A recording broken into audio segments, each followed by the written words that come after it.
Fala galera, sou o professor Paulo Freitas de Física e hoje vamos falar sobre os conceitos iniciais de cinemática. Nessa aulinha você vai ficar por dentro dos conceitos de referencial, corpo extenso, ponto material, trajetória, distância, deslocamento, movimento uniforme, velocidade média e aceleração média. Se você quer aprender todo esse conteúdo, vem comigo!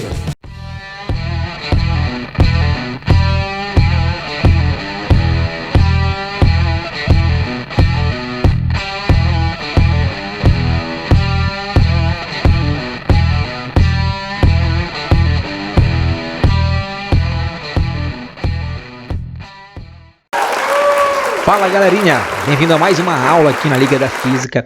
E hoje a nossa aula é bem específica, bem legalzinha para quem tem dificuldade em cinemática. Hoje nós vamos discutir o início da cinemática, vamos falar um pouquinho de referencial, ponto material, corpo extenso, distância, deslocamento, intervalo de tempo, trajetória, velocidade média, aceleração média, né? Então não perca essa aula que está espetacular, ela foi feita para você que quer entrar na universidade. Então vamos lá, não é? Quando nós falamos em cinemática, a primeira coisa que nos vem à cabeça é o movimento. Quando nós falamos em movimento, para identificar qualquer movimento ou então para identificar o que caracteriza aquele movimento, é necessário que nós tenhamos um referencial. Então o referencial ele serve justamente para fazer uma análise sobre esse movimento. Muitas grandezas, muitas características serão observadas e serão definidas a partir justamente desse referencial. Como, por exemplo, ao olhar para essa imagem, ao olhar para essa paisagem, você verifica uma longa estrada e ao final da estrada você vê um carro, um pontinho vermelho. Paulo, eu posso falar que aquele carro ali será um corpo grande? Porque para mim aquele corpo é um corpo grande. Será que ele é um corpo pequeno? Porque para essa imagem ele parece ser um corpo pequeno. E essa definição, então, de corpo grande, corpo pequeno, como é que a gente chega a essa definição? Através justamente do referencial. Então, o referencial, a partir de agora, é o nosso ponto principal de análise. Por exemplo, se um objeto, para um referencial, ele for pequeno, esse objeto, então, ele é caracterizado como um ponto material. Um ponto material é um ponto cujas dimensões são desprezíveis, gente. Você não vai levar as dimensões desse corpo em consideração. Perceba que para esse referencial que nós estamos utilizando, aquele carro ali, para essa paisagem, um carro ele é um ponto material. As dimensões dele não serão utilizadas para base de cálculo algum. Então, ele é um ponto material. Observe na imagem ao lado. Você tem o Sol e os planetas. É o nosso sistema solar. Reparem só que se você pegar o planeta Mercúrio, que é o planeta mais próximo do Sol, em relação ao próprio Sol, ele é praticamente inexistente, então ele vai ser um ponto material. Olha só que interessante, não é? Bem, quando um ponto ele não é material, ele vai ser chamado de corpo extenso. Então, um corpo extenso é aquele corpo cujas dimensões elas são consideráveis em relação ao referencial.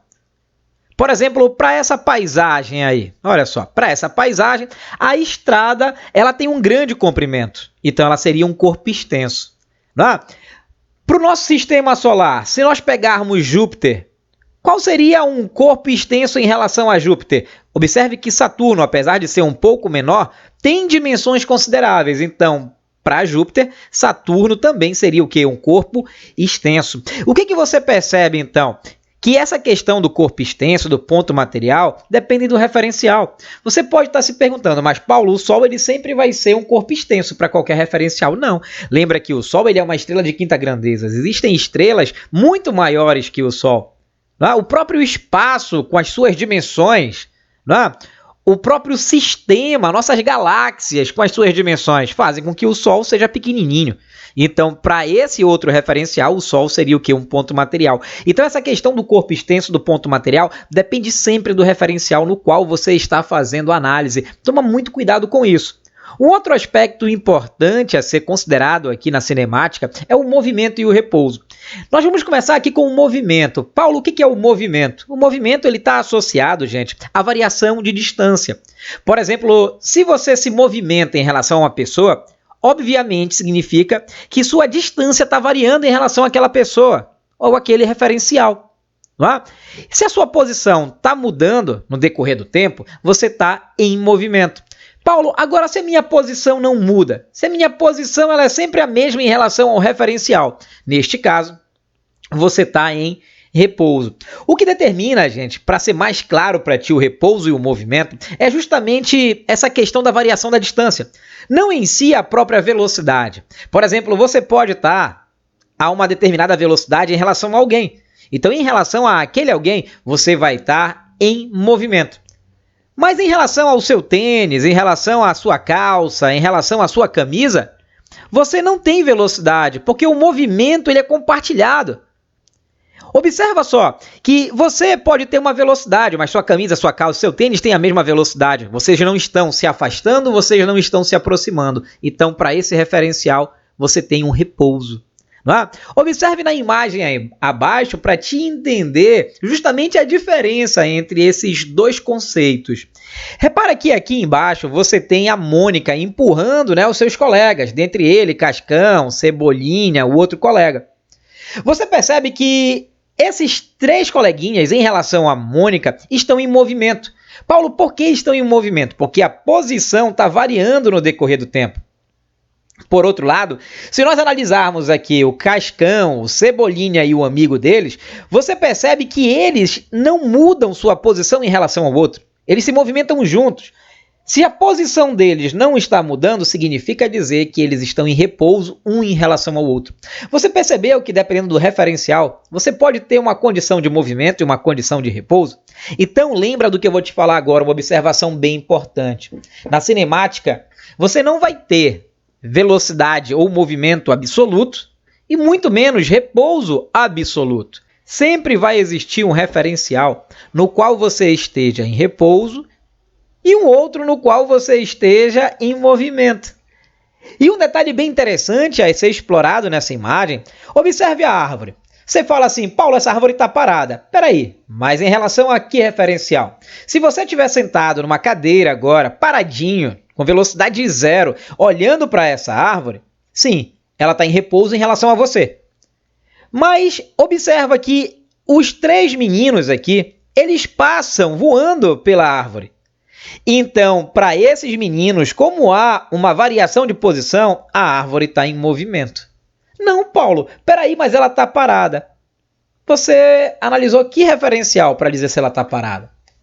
A partir do momento que você entende, então, esses conceitos de movimento e de repouso, nós podemos explorar um pouquinho mais os conceitos dentro da física.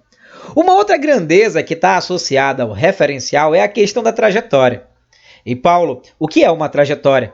Uma trajetória, senhores, é uma linha determinada pelas diversas posições que um corpo ocupa no decorrer do tempo. Paulo, não entendi. Me explica melhor? Óbvio que sim. Repara que o cachorro, eu sei justamente o percurso que ele fez com o osso, analisando as pegadas. E ao deixar as pegadas, eu sei então que ele passou por ali, porque ele deixou uma linha determinando o movimento dele. E a essa linha que determina esse movimento, nós chamamos de trajetória. Então eu sei que a trajetória desse cachorro bem aqui ó, foi curvilínea, ele subiu curvilínea novamente até parar. E a esse cara nós chamamos de trajetória. Olha na imagem ao lado. Na imagem ao lado você sabe, por exemplo, quando os aviões da Esquadrilha da Fumaça estão passando. Porque eles deixam um rastro de fumaça. Essa fumaça determina também a trajetória deles. É a linha que especifica o momento, a posição que eles passaram ali. Observe que a trajetória ela depende também do referencial. O que eu estou querendo te dizer com isso é que a trajetória que você percebe talvez não seja a mesma trajetória que eu percebo. As trajetórias elas mudam de acordo com o referencial, como na imagem abaixo. Observe que um avião ele está passando sobre um determinado lugar onde tem um observador. O piloto, então, abre a comporta do avião e deixa cair uma bomba. Bem, como a velocidade horizontal do avião e da bomba é a mesma, sempre que o piloto olhar para baixo, ele vai ver a bomba embaixo dele até explodir. Então, para esse piloto, a trajetória da bomba foi uma trajetória em linha reta. Mas, em compensação, para esse observador aqui embaixo, perceba que você tem aqui um movimento, um lançamento horizontal. Essa bomba, ao sair do avião, ela mantém a velocidade horizontal e também cai, o que dá esse movimento parabólico a ela. Ou seja, o referencial aqui embaixo do observador A trajetória que a bomba faz é uma trajetória parabólica, enquanto que para o piloto a trajetória é uma trajetória retilínea vertical para baixo. Olha só, é o mesmo evento, porém com trajetórias diferentes para observadores diferentes. E isso mostra para ti que a trajetória depende sempre de um referencial. Toma muito cuidado com isso em qualquer prova do país que você vai fazer, pois pode te confundir. A partir do momento que você entende o conceito de trajetória, vamos falar um pouquinho de deslocamento escalar. Paulo, o que é o deslocamento escalar? É o nosso ΔS. ΔS significa variação de espaço. Lembra que toda vez que você verificar, né, à frente de uma grandeza, esse delta na física significa variação. Significa dizer que aquela grandeza está variando. No caso, quem está variando aqui é o espaço. Então, o nosso deslocamento escalar se eu tenho um móvel passando por um determinado ponto numa estrada, eu consigo identificar a posição inicial dele e a posição final. Se eu fizer uma diferença entre essa posição inicial e a posição final, eu tenho justamente aqui o deslocamento escalar, o ΔS, a variação de espaço desse móvel. Paulo, então a variação de espaço nada mais é do que a posição final menos a posição inicial? Exatamente. Agora toma muito cuidado, porque o meu deslocamento ele pode ser escalar, mas o meu deslocamento também pode ser vetorial. Paulo, o que é um deslocamento vetorial? O que significa isso? Te acalma. Daqui a pouquinho a gente vai te mostrar. Agora fica concentrado, porque tem mais coisas por aí. Então a gente pode falar que o ΔS é a posição final menos a inicial. Paulo, esse zerinho bem aqui significa o quê? Início. E quando não tem o zero, fim. Posição final menos posição inicial. Não esqueça desse cara. Existe também na cinemática o que nós chamamos de distância efetivamente percorrida. O que seria a distância efetivamente percorrida? É a soma dos valores absolutos dos deslocamentos parciais. Por exemplo, se eu quero a distância efetivamente percorrida de um determinado movimento, eu vou pegar o deslocamento parcial no trecho 1, vou somar com o deslocamento parcial no trecho 2, vou somar com o deslocamento parcial no eixo 3 e assim, gente, sucessivamente. E a soma de todas essas distânciazinhas, a soma de todos esses deslocamentos parciais vai me dar a minha distância percorrida, efetivamente percorrida. Toma muito cuidado, tem gente que acha que deslocamento e distância é a mesma coisa. Não, gente. Distância e deslocamento não é a mesma coisa. Podem coincidir. E quando é que coincidem? Quando o movimento tiver sempre o mesmo sentido. Então, se você tiver um movimento sempre no mesmo sentido, distância e deslocamento, eles coincidem. Paulo, mas quando é que não vão coincidir? Olha para cá, para esse exemplo embaixo, para que nós possamos entender a diferença entre as grandezas. O ciclista sai da posição A, 200 metros, e vai até a posição C, 1.200 metros, e depois retorna à posição B, 800 metros. Perceba que do ponto A ao ponto C, ele percorreu 1.000 metros, que é a diferença entre 1.200 e 200, 1.000 metros. Do ponto C ao ponto B, ele percorreu 400 metros, que é a diferença entre 1.200 e 800. Logo, a distância percorrida, então, vai ser a soma desses deslocamentos parciais aqui. De 200 a 1.200, 1.000. De 1.200 a 800, 400. Então, a distância percorrida foi de 1.400 metros até ele voltar ao ponto B. Por outro lado, e se eu pergunto sobre deslocamento? Toma muito cuidado. Se o meu deslocamento for o meu deslocamento vetorial, se esse deslocamento que eu estiver trabalhando aqui, olha, foi esse deslocamento específico, bem, ele vale 600. Paulo, mas por que ele vale 600? Porque para o deslocamento, o que nos interessa é o ponto de partida e o ponto de chegada. Ou seja, ele partiu de 200, chegou em 800, logo esse deslocamento aqui foi de quanto? 600 metros. Você percebeu como há uma diferença?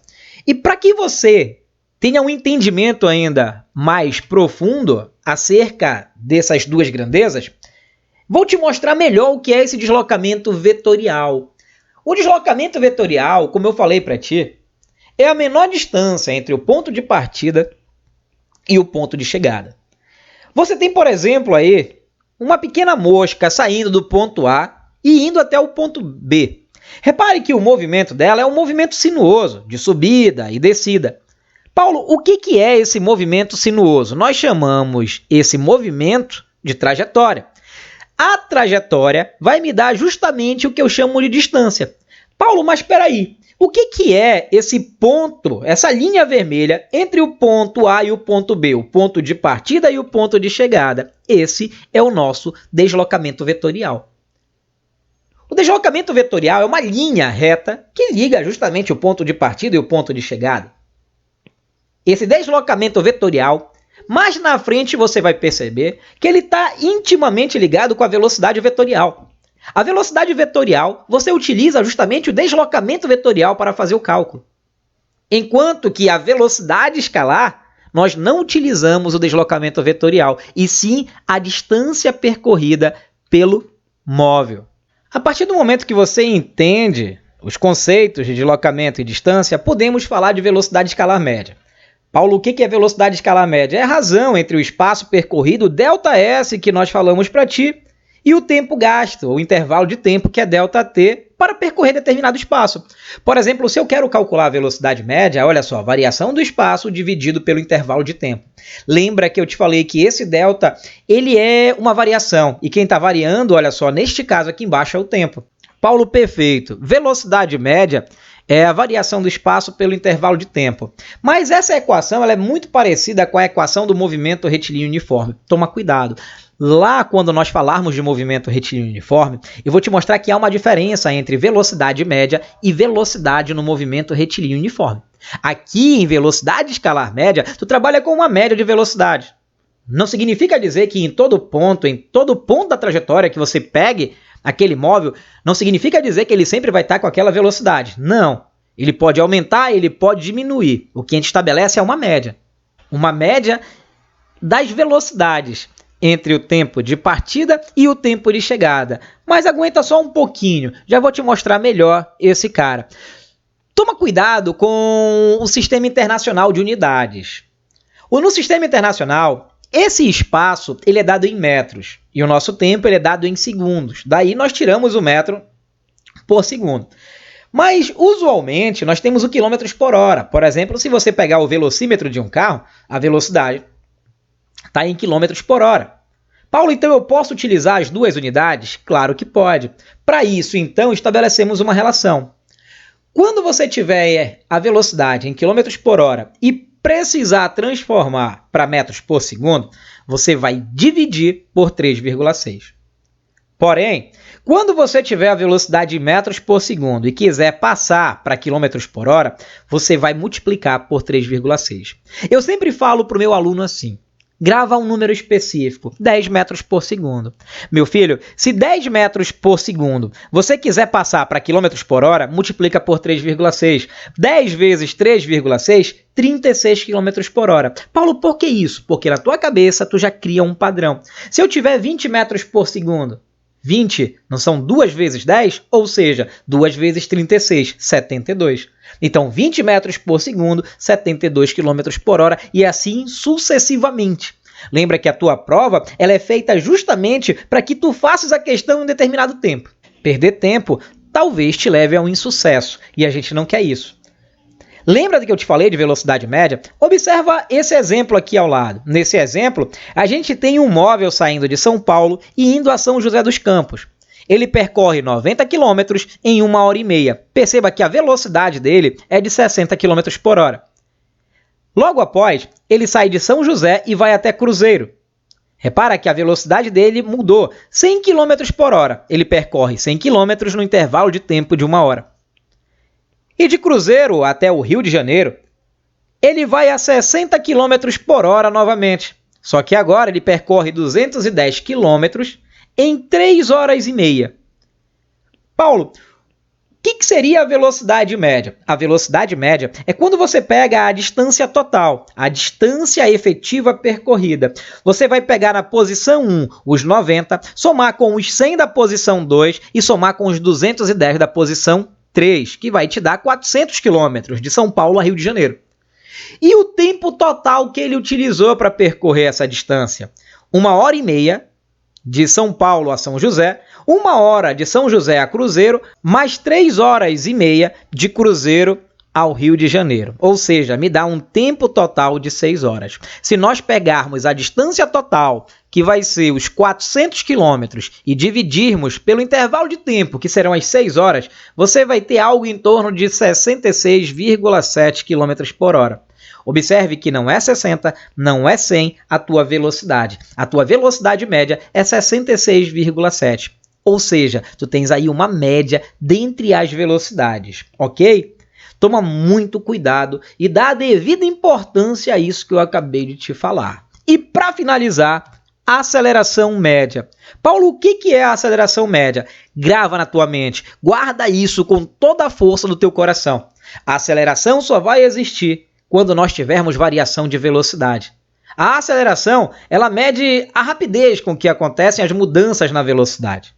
Ou seja, se a minha velocidade ela variou, vai surgir esse carinha bem aí, que é justamente a nossa aceleração. Lembrem que a aceleração, então, ela pode ser calculada através... O que significa o delta? Variação. E o que está variando aqui ao lado? Velocidade. Variação da velocidade dividido pelo intervalo de tempo, ou variação do tempo. É assim que vai surgir a nossa aceleração. Toma muito cuidado, como eu te falei. Só vai ter aceleração se eu tiver variação de velocidade. Ou seja, se a minha velocidade for constante, se a minha velocidade não muda, significa dizer que eu não tenho aceleração. Paulo, qual é a unidade da aceleração? A unidade da aceleração no Sistema Internacional, metros por segundo ao quadrado. Paulo, e no modo usual? Não, gente, aqui não. Aqui só é o metros por segundo ao quadrado. Bem, galera, espero que vocês tenham gostado dessa aulinha aí de fundamentos iniciais da cinemática. E vou deixar um recadinho para ti, mas antes de sair, ó, vai aí embaixo, dá uma curtida, dá um like. É isso que nos motiva a estar trazendo esses vídeos para ti. Valeu, galera! Nas próximas aulas estaremos dando continuidade a este tópico, mas antes, não deixe de conferir nossas outras aulas. Tá tudo separado no canal por playlist. Fique à vontade e bons estudos!